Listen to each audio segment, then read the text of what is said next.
End gold buyers, మీ కష్టాల్లో నమ్మకమైన మీ ఆత్మీయ నేస్తం.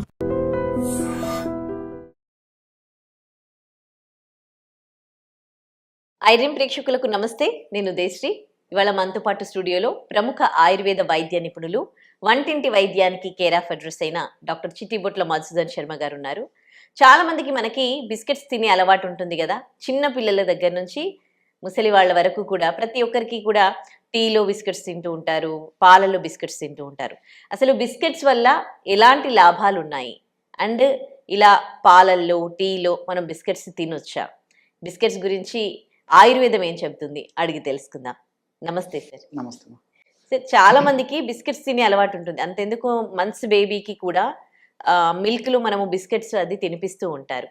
అసలు ఈ బిస్కెట్స్ అనేవి ఎట్లా తయారు చేస్తారు? ఆకలి అయినప్పుడు మనకి నోటికి రుచిగా ఉంటుంది. సో అందుకోసమని చాలా మందికి ఇలా మార్నింగ్, ఆఫ్టర్నూన్, లంచ్ మధ్యలో బిస్కెట్స్ తినే అలవాటు, లేకపోతే సాయంత్రం కాగానే స్నాక్స్ లాగా బిస్కెట్స్ తినే అలవాట్లు ఉంటుంది. అట్లా బిస్కెట్స్ తీసుకోవచ్చా? ఎన్నో దొరుకుతున్నాయి మార్కెట్లో. ఓట్స్ బిస్కెట్స్ అని, లేకపోతే ఇట్లా మిల్లెట్స్ బిస్కెట్స్ అని, మల్టీగ్రెయిన్ బిస్కెట్స్ అని, లేకపోతే మనం ఉస్మానియా బిస్కెట్స్ కూడా చాలా ఇష్టంగా తింటాము. ఇవి బిస్కెట్స్ మనం తీసుకోవచ్చా అసలు? బిస్కెట్స్ తీసుకునేటువంటి కల్చర్ విపరీతంగా పెరిగిపోయింది. బిస్కెట్స్ తయారీకి వాడేటువంటి పదార్థం మైదాపిండి. మైదాపిండి దేని నుంచి తయారు చేస్తారు? గోధుమల నుంచి తయారు చేస్తారు. సో గోధుమల పిండే, మరి పాలిష్ పట్టినటువంటి గోధుమ పిండే అనారోగ్యకరంగా పరిణమిస్తుందని చెప్పేసి డాక్టర్లు నొక్కి ఒక్కాణిస్తుంటే, ఆ విధంగా తయారైనటువంటి ఈ గోధుమ పిండి నుంచి మళ్ళీ కొన్ని ప్రక్రియల ద్వారా, అంటే అలాక్సన్ ఇలాంటి రసాయన పదార్థాలు కలిపేసేసి మైదా పిండిని తయారు చేసేస్తారు. సో ఈ మైదా పిండి ఎలాంటిదంటే మొత్తం అంటుకుపోయేటువంటి స్వభావం మైదా పిండికి ఉంటుంది. అంటే మొత్తం కార్బోహైడ్రేట్సే, దీంట్లో ఎలాంటి పోషక పదార్థాలు ఉండవు. తర్వాత ఈ ఫైబర్ ఉండదు, ప్రోటీన్స్ ఉండవు, తర్వాత దేహానికి ఉపయోగపడే పోషక విలువలు ఉండవు. కేవలం పిండి పదార్థమే మైదా పిండిలో ఉంటుంది. ఇంకొకటి ఏంటంటే, ఈ మైదా పిండి పూర్వకాలం మీకు గుర్తుండి ఉంటుంది, మోస్ట్లీ వాల్పేపర్లకి మైదా పిండితో నీళ్లు కలిపేసేసి వాల్ పోస్టర్లు కనిపించేవాడు. అంటే అది గట్టిగా అంటుకుంటుంది అనమాట. కొంత ఎక్కువసేపు నీళ్లు తడిస్తే కానీ అది ఊడదు. అలాంటి మైదా పిండితో తయారు చేసినటువంటి బిస్కెట్ల రూపంలో మనం ఆహార పదార్థాన్ని తీసుకున్నప్పుడు ఇదే పద్ధతులు ప్రేగుల్లో అంటుకొని పోతుంది అనమాట. అంత తొందరగా ప్రేగుల నుంచి కూడా వదలదు. మైదా పిండే ఒక రకంగా హామ్ చేస్తుంది. దీనితో బిస్కెట్స్ ఏం చేస్తారు? సో బిస్కెట్స్లో ఫ్లేవరింగ్ ఏజెంట్స్ కలుపుతారు, ట్రాన్స్ ఫ్యాట్స్ కలుపుతారు, కొన్ని రకాలైనటువంటి మోనోసోడియం గ్లూటమేట్ లాంటి సాల్ట్స్ కలుపుతారు, స్వీటనింగ్ ఏజెంట్స్ కలుపుతారు, బైండింగ్ ఏజెంట్స్ కలుపుతారు. అదేవిధంగా నిల్వ ఉండేదానికి ప్రిజర్వేటివ్స్ కలుపుతారు. తర్వాత ప్యాకింగ్ ఎక్కువ రోజుల పాటు బాగా ప్యాకింగ్ ఉండేదానికి కొన్ని కలుపుతారు. ఇలా రకరకాల పదార్థాలు కూడా ఈ యొక్క బిస్కెట్స్ తయారీలో కలుపుతుంటారు అనమాట. రుచి కోసం, సువాసన కోసం నేను ఇంతకుముందు చెప్పినటువంటి పద్ధతిలో ఇవన్నీ కూడా కలిపేసేస్తే బ్రహ్మాండమైనటువంటి బిస్కెట్స్ తయారవుతాయి. సో దీన్ని మనం మార్కెటైజ్ చేస్తున్నారు. దీనికి తోడు మరి పబ్లిక్ డిమాండ్ పెరిగిపోయింది. పబ్లిక్ డిమాండ్ని అనుసరించేసి వీళ్ళు కంపెనీ వాళ్ళు కూడా కొత్తవి కూడా మార్కెటైజ్ చేసేస్తున్నారు. కొత్త ఫ్లేవర్స్తో, కొత్త రుచులతో, న్యూట్రిషియస్ బిస్కెట్స్ అని చెప్పేసి, మరొక బిస్కెట్ అని చెప్పేసి, ఇంకోటి అని చెప్పేసి రకరకాల పేర్లతో మార్కెటైజ్ చేసేస్తున్నారు. సో కొత్తది కనిపించేసరికి మనకు మరింత క్రేజ్ పెరిగిపోయి వాటిని వాడుకోవడం కూడా అలవాటు పడిపోతున్నాం. సో పాతవి వాడుతున్నాం, వాటికి తోడు కొత్తవి వాడుతున్నాం. దీనివల్ల రకరకాల ప్రాబ్లమ్స్ వస్తున్నాయి. సో యాక్చువల్గా ఈ బిస్కెట్స్ వల్ల ఇదేమో జరుగుతుందంటే 2 రకాల ఇబ్బందులు కలుగుతాయి. మొట్టమొదటిది, జీర్ణ వ్యవస్థ అతలాకుతలం అయిపోతుంది.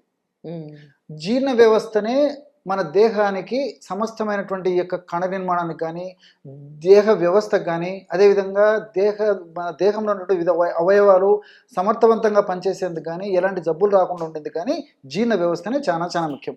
కాబట్టి gut is the second brain అని చెప్పేసి చెప్తున్నారు అనమాట. ఎప్పుడైతే జీర్ణ వ్యవస్థ అతలాకుతలం అయిపోయిందో, దానివల్ల తీసుకున్నట్టు ఆహార పదార్థాలు ఉంటే పోషకాంశాలు జీర్ణ వ్యవస్థ గ్రహించలేకపోయేటువంటి పరిస్థితి ఏర్పడుతుంటుంది. అంటే నేను చెప్పాను కదా, కోటింగ్ లాగా పేరుకుంటుంది. అప్పుడు ఆహార పదార్థాలు తీసుకున్నప్పుడు అది శరీరం పీల్చుకోలేదన్నమాట, బాడీకి ఉపయోగపడదు. అదేవిధంగా ఆహార పదార్థాలు త్వరగా జీర్ణం కాకపోయేసరికి ఆహార పదార్థాలు పులిసిపోతాయి. పులిసిపోవడం వల్ల మోషన్ ప్రాబ్లం వచ్చేస్తుంది. ఆల్రెడీ దీంట్లో ఫైబర్ ఉండదు, అదొకటి కారణము. పులిసినటువంటి పదార్థం వల్ల మోషన్ ప్రాబ్లం రావడము, అదేవిధంగా మరి అమీబియాసిస్ లాంటి ప్రాబ్లమ్స్ రావడము, అదేవిధంగా కొలెస్ట్రాల్ సంబంధించిన సమస్యలు రావడము, వెయిట్ రావడము, షుగర్ రావడము, ఇవన్నీ కూడా ఒకదానికి లింకులు ఉంటాయమ్మా. రక్తనాళాలకు సంబంధించిన సమస్యలు రావడము, గుండె జబ్బులు సమస్యలు రావడము, దీర్ఘకాలం పాటు వాడుకోవడం వల్ల ఇలాంటి సమస్యలన్నీ కలుగుతుంటాయి. రెండవది ఏంటంటే, గ్లూటెన్ విపరీతంగా ఉంటుంది. మైదా పిండిలో. ఈ గ్లూటెన్ ఉన్నటువంటి మైదా పిండిని మనం ఆహార పదార్థాల రూపంలో ఈ పద్ధతిలో వాడుకున్నప్పుడు ఇదేం చేస్తుందంటే మన దేహంలో మరి ఈ యొక్క కడుపు ప్రాంతంలో ఉన్నటువంటి ప్యాంక్రియాస్ అనేటువంటి అవయవము ఒక ఇన్సులిన్ అనేటువంటి ఒక హార్మోన్ ఉత్పత్తి చేస్తూ ఉంటుంది. షుగర్ వ్యాధి బాగా నియంత్రణ ఉంచేందుకు, షుగర్ వ్యాధి రాకుండా ఉండేందుకు, అలాంటి మల్టిపుల్ ఫ్యాక్టర్స్కి, తర్వాత మెటబాలిజానికి ఈ యొక్క ఇన్సులిన్ అనేటువంటి హార్మోన్ చాలా చాలా అవసరం అనమాట. ఈ ఇన్సులిన్ హార్మోన్ యొక్క ఉత్పత్తిని తగ్గించేస్తుంది ఏది ఈ మైదా పిండిలో ఉన్నటువంటి ఈ యొక్క పదార్థం గ్లూటెన్.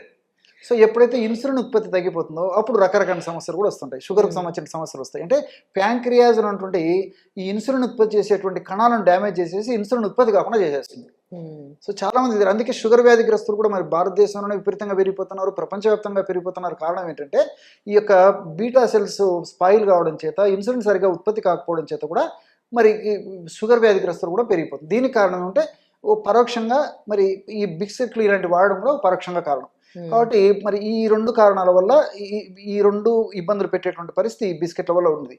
అంతేకాకుండా ఇంతకుముందే చెప్పినట్టు ఈ యొక్క ట్రాన్స్ ఫ్యాట్స్ ఇందులో కలుపుతున్నాము, అదేవిధంగా సోడియం కలుపుతున్నాము, తర్వాత స్వీటనర్స్ కలుపుతున్నాం. ఇవన్నీ కూడా దేహానికి హాని చేసేసి లివర్ మీద బర్డన్ పెంచేటువంటి పరిస్థితి ఏర్పడుతుంది. కాబట్టి లివర్కి సంబంధించినటువంటి సమస్యలు ఏర్పడుతుంటాయి అన్నమాట.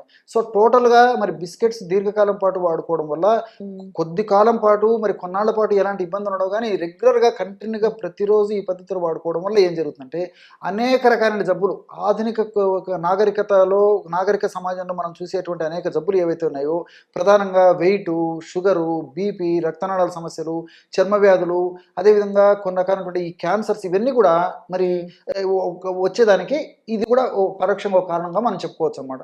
కాబట్టి ఎటువంటి పరిస్థితుల్లో ఇలాంటి వాటి వాడడం క్షేమదాయకం కాదు, ఆరోగ్యదాయకం కాదు, ఆమోదయోగ్యం కాదు.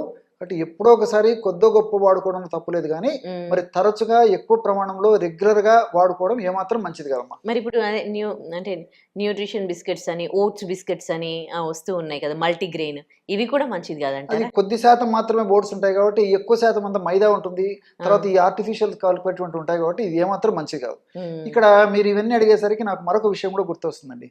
చిన్నపిల్లల నుంచి మరి పెద్దలకు తెలియకపోవడం చేత, అవగాహన లేకపోవడం చేత, ఆరోగ్య స్పృహ సరిగ్గా లేకపోవడం చేత పెద్దలే చిన్న పిల్లలకు గైడ్స్ కదండి. అవును, పెద్దల మాట చదిమాట పెద్దలు ఏది చెప్తే పిల్లలు అది ఫాలో అవుతుంటారు. పెద్దలు చూపించిన మార్గమే కదా.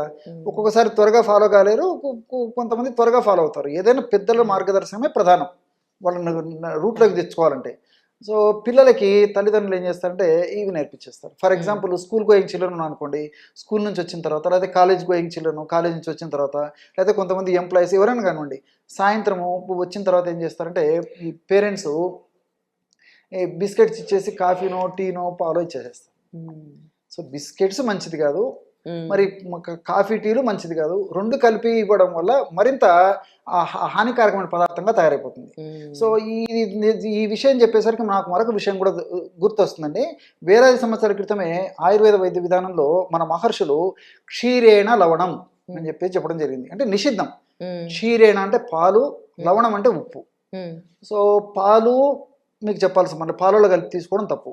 అదేవిధంగా టీలో పాలు కలుపుతాం, కాఫీలో పాలు కలుపుతాం. సో పాలు కలపడం వల్ల పాలు తర్వాత ఈ విధంగా లవణం, ఉప్పు ఏదైతే ఉందో అవి లోపల కొట్లాడేటువంటి పరిస్థితి ఏర్పడుతుంది, హానికారకమైన పదార్థం తయారైపోతుంది. సో ఈ రెండు కలిపి పిల్లలకి ఏం చేస్తామంటే మనం ఎంకరేజ్ చేసి ఇస్తున్నాం. సో చిన్నపిల్లప్పటి నుంచి, చిన్న వయసు నుంచి ఇలాంటి అలవాటు చేయడం వల్ల క్రమక్రమంగా నరాలు దెబ్బతినేసేసి, లోపల కణాలు దెబ్బతినేసేసి అంతు చిక్కని జబ్బులు కూడా వచ్చేటువంటి పరిస్థితి భవిష్యత్తులో ఉండేటువంటి పరిస్థితి ఏర్పడుతుంది. కాబట్టి ఇప్పటికైనా అవగాహన కలిగి ఉండి తప్పని పరిస్థితులు అయితే ఎప్పుడో ఒకసారి కొద్ది ప్రమాణంలో మరి ఇలాంటివి తీసుకోవచ్చు. అలాంటివి తీసుకున్నప్పటికీ మరి ఫైబర్ అనేటువంటి పదార్థాలు, చియా సీడ్స్ కానీ, తర్వాత ఈ సబ్జా ఇలాంటివి ఏదన్నా తీసుకుంటూ మరి ఆ యొక్క దోషాన్ని తొలగించేదానికి ప్రయత్నం చేయాలి. కానీ ఎటువంటి పరిస్థితుల్లో రెగ్యులర్గా ఈ బిస్కెట్స్ తీసుకోవడం మంచిది కాదు. దీంతో పాటు ముఖ్యంగా ఇట్లా తీసుకోవడం మంచిది కాదు. మంచి విషయం చెప్పారు. Thank you sir. నమస్తే.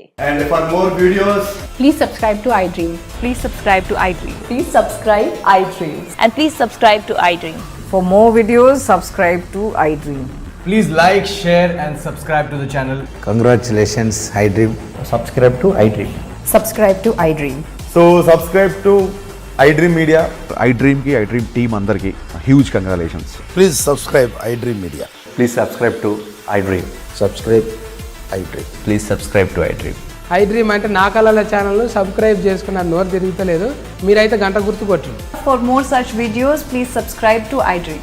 Subscribe to iDream. Please subscribe to iDream. Please subscribe iDream Media. Please do subscribe to I dream. Please subscribe to iDream Media. For best entertainment and information, please subscribe iDream. And don't forget to subscribe to iDream.